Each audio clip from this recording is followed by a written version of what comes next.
Ranipur reporter मदद अली सोलंगी। रानीपुर मीरपुर माथोलो में साफ़ी Nasrallah Gadani मथा हमले खिलाफ अॼु सच टीवी न्यूज़ ऑफिस में मीडिया सेंटर रानीपुर ते साफ़िन एहतजाज कियो। फेसगंज जो सच न्यूज़, काजिम चांग अॻिते कदम खैरपुर, साफ़ी असद नारे जो सच TV news media centre Ranipur जो अॻवान साफ़ी साजिद अली, करबलाई धरती टीवी पीर वसण, साफ़ी बासित चांग, दुनिया न्यूज़ रानीपुर, साफ़ी जाफ़र राजपर ऐं ॿिया एहतजाज करे रहिया आहिनि। उन मौक़े ते अॻवाननि मीडिया सां ॻाल्हाईंदे चयो त मीरपुर माथेलो में नौजवान दिलेर साफ़ी नसरुल्लाह गडानी मथां हमलो हिकु बुज़दिलाणो हमलो आहे। हिन हमेशह हक़ सच जो साथ ॾिनो। हमले कंदड़ जवाबदारनि खे वाक़ो करे अवाम साम्हूं आंदो वञे। पूरी सिंध में प्रेस क्लबनि ॾाढो एहतजाजी मुज़ाहिरा कया आहिनि। उन मां साबित थियो आहे त नसरुल्लाह गडानी हिकु प्रोफेशनल साफ़ी आहे। हिननि वज़ीर आला Sindh, IG Sindh, DIG Sukkur, SSP घोड़की खां मुतालबो कयो त जवाबदारनि खे फ़ौरन गिरफ़्तार करे साफ़िन मां बेचैनी ख़त्म कई वञे। उहो जेको तबिको आहे जेको आइन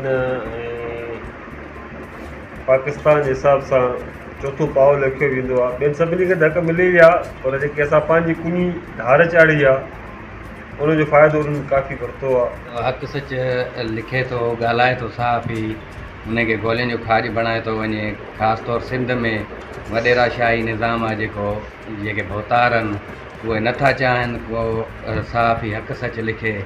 हिकिड़ा साफ़ी आहिनि वॾेरनि जे बंगलनि ते कमदारी पिया था कनि, उन्हनि खे कुझु कोन पियो थो थिए, ऐं जेके साफ़ी हक़ सच था लिखनि उन्हनि खे गोलियुनि जो खाज बणायो थो वञे।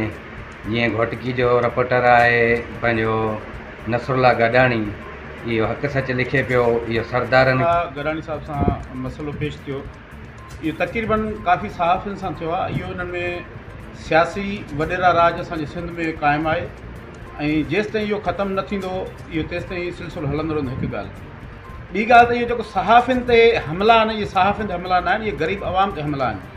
छो त हिकु इदारो आहे मुंहिंजे हिसाब में, सभु इदारनि खां जेको आहे ग़रीब जेके माण्हू आहिनि उहे नाउमीद थी चुका आहिनि, ऐं हिकु वाहिद इदारो आहे सहाफ़त, जिथे उहो पंहिंजो आवाज़ु पुॼाए सघनि था, त उहो अवाननि ते जेको आहे उनजो मज़लूमनि जे आवाज़ खे पुॼाइनि था। सहाफ़ी आहे नसरुल्लाह गडानी साहब, जंहिंखे अणॼातल हथियार ॿुधनि गोलियुनि जो खाज बणायो आहे, पर हिन वक़्तु ताईं सिंध हुकूमत तरफ़ां उनजे इलाज लाइ के बि जेको ऐलान आहिनि कया, उनजे वारसनि लाइ के बि माली सहायता जो। साफ़िन खे कॾहिं कहिड़े हिसाब सां टारगेट कयो वेंदो आहे, कॾहिं कहिड़े हिसाब सां टारगेट कयो वेंदो आहे, कॾहिं ज़ाती वकड़ ॾेई करे साफ़िन खे रस्ता रोक कई वेंदी आहे, कॾहिं इदारनि जे हथां साफ़िन खे खंबराए करे गुम कयो वेंदो आहे, कॾहिं ॿाहिरिनि मुल्कनि में घुराए करे साफ़िन खे गोलियुनि जो खाज बणायो वेंदो आहे। अॼु असांजी सिंध धरतीअ ते हिकु सचो सहाफ़ी